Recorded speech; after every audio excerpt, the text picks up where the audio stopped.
So for this Gyotaku kit, which Gyotaku means fish rubbing, and you're going to get 10 sheets of washi paper, and it's nice and thin with a smooth side and a rough side. And for this demo, I'm going to cut the 10 sheets in half, but this is great. It's, up to 18-inch, and this is 12-inch. So it's a good size for if you have a good sized fish, you can print good sized fish on it. And you also will get, you've got a little tray to put your ink in, you've got some sumi ink and a brush, actually two brushes, one for putting the ink on the fish and the other is for detailing the eye. And then you'll need a fish. Now, I have a silicone fish because I don't have access to a real fish. I'm just going to bring that down a little bit.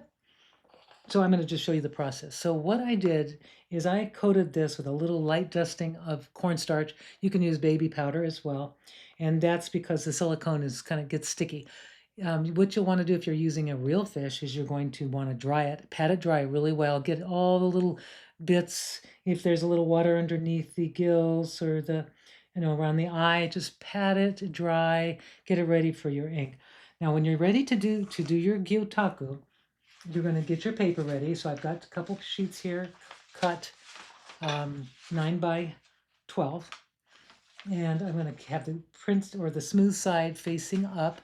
And what I have to do is put a paper towel, I usually put a paper towel under the fish, or you can put a piece of cotton, anything just to protect the background because you're going to paint the ink on the fish.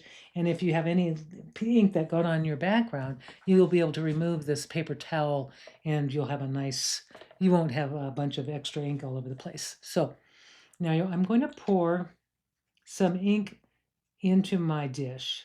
Now I'm going to add, because I know on the silicone, I've just got a little bit of ink. It's not a lot. What I'm going to put just a little bit of this retarder, slow drying extender. I'm going to put a tiny bit in there because it does stick to the fish better. And I'm just putting one little drop, not much. You can see just a little drop is going to do it. See, there's very little in there, and I'm just going to stir it around. Actually, I'll just mix it in. And this is just going to help extend the drying time a little bit, and it also keeps the paint or the ink from just doing what it's doing in the dish. See how it's just beating up like that? You don't want that on your fish. So I'm going to just put a little, I've got lots of ink in here. This brush is sheep hair and it really takes a lot of ink. So I'm just going to kind of wipe off the excess and I'm going to start painting it on the fish. And because I put a little bit of that retarder there, or that slow drying medium, that gives me a little more time to work on the fish, and it just makes it for more relaxing. I live in a very dry climate, so if you're in a humid climate, you may not need to do this step, have the slow drying medium. It just helps to have a little, it just helps to slow the drying time just a little bit. So I've got my fish. I'm starting the painting, started at the head, and I'm going to avoid the eye completely. Just go kind of get the edges. And then if you see any dry spots, you want to just go over those again. I'm just going to go around the eye, but I want to leave that eye alone. I don't want to paint on it. I don't want to put any ink on that. I'm just going to go around to the sides of the fish. And it looks like I have a pretty good coating. Now I might have too much ink on here. Most likely I do. So what I'm going to do next is a little dabbing. And I took a makeup sponge, one of those dense makeup sponges, and I wrapped a t-shirt around it and used a rubber band. And this is a little dabber. Whoop! That actually helps to dab and even out the ink so that it's not too much going on. This you can actually put, especially around the gills, especially if you're doing a real fish. You don't want a lot of ink around in those gill areas. Everything else should be fine. But I'm just going to dab a little of that ink off, and now I'm going to try my first print. I'm going to take a piece of paper. I'm going to move this towel out of the way, and now I'm going to take the smooth side of the paper, and I'm just going to lay it onto the fish. You can see I've got ink on there already. And I'm going to start with the head, and I'm going to rub very gently. I'm just going to take that paper, and I'm not going to lift it once I put the paper down. I'm just using my finger just to kind of caress around and like just kind of go around it and let it kind of pick up the impression of the gills and all the little marks that are on that.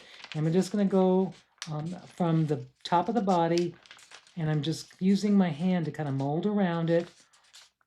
This kind of takes a little bit of practice. So I would practice a couple of times. So the first print's usually not the best because you're just getting the feel of it. But I've got everything. I think I've got all the little bits that I wanted to get. And now I'm going to lift my paper and see what I got. Oh, yeah, it's a nice print. I did, yep, looks very good. I'm going to set that aside and I'll do another one. I'll try not to get ink on my table. You'll have to go very carefully. If I do get ink on it, then it will transfer onto my paper. Now let's just see. So just not a lot of ink, but just enough to coat your fish. These silicone fish, by the way, are replicas that you can buy from educational supply. You would just put silicone fish replica. Just type that in the search and some things will come up. And if you want to use that instead of a real one, you can do this and you don't have to worry about refrigerating it or anything. So it's fun, but it is a little different than the real fish. I think the real, if you're using a real fish, it's going to be a different experience. I don't think you would need to put the medium on any of the slow drying medium on it, but I'm doing it just for this. And the medium or the ink is not beating up at all.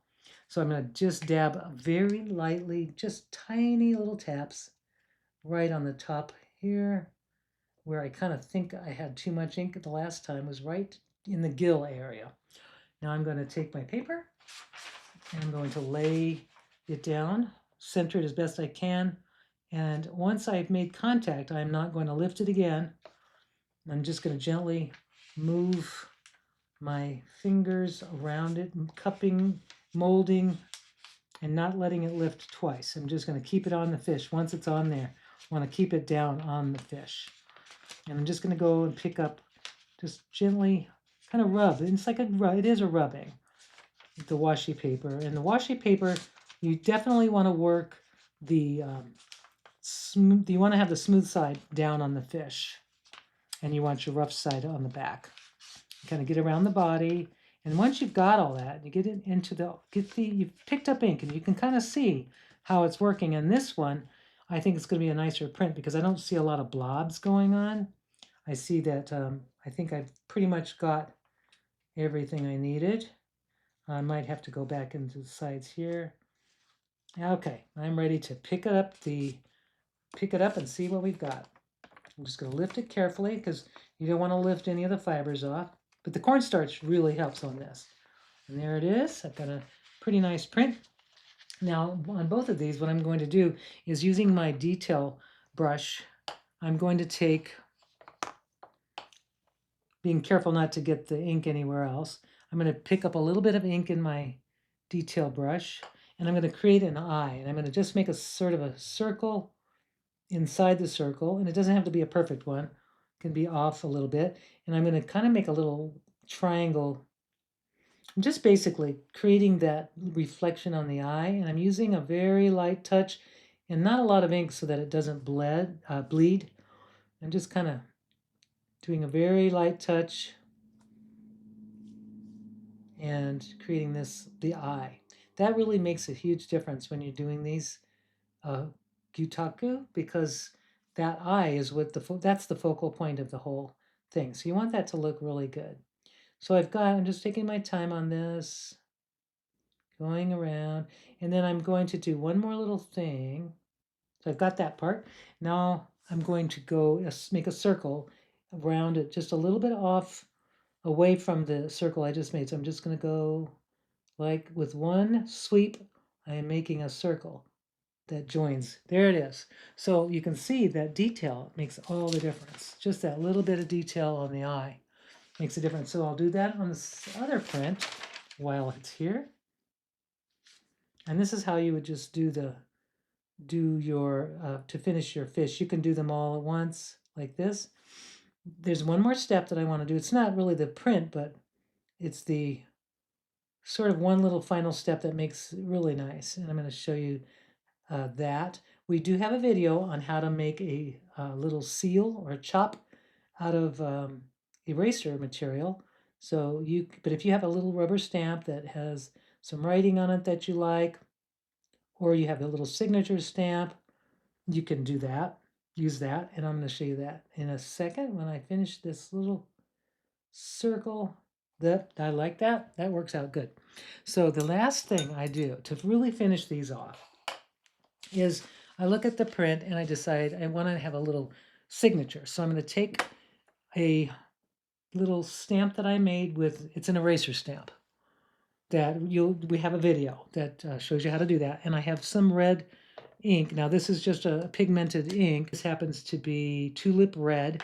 You can also use a brand, this pigmented ink. This one's called Carnation Red. Those are really good reds. It's kind of an orangey red, and it looks like that ink that you can buy in Japan. But this is water-based. It's easier to deal with. So I'm going to put my seal right, my chop right there, my signature, and that finishes it off. That completely finishes it. I'll move this, and I'll do it again one more time. And I've got two really nice prints out of that. And you can do that with your real fish. You could make several prints before you remove the ink and do whatever you're going to do with the meat. If you are going to do a real fish with this sumi ink, we do not recommend you eating the fish afterwards because this is not really a food grade ink, but there are food grade inks that you could try doing this technique with. But there it is. I hope you enjoy making your fish prints. Have a great day.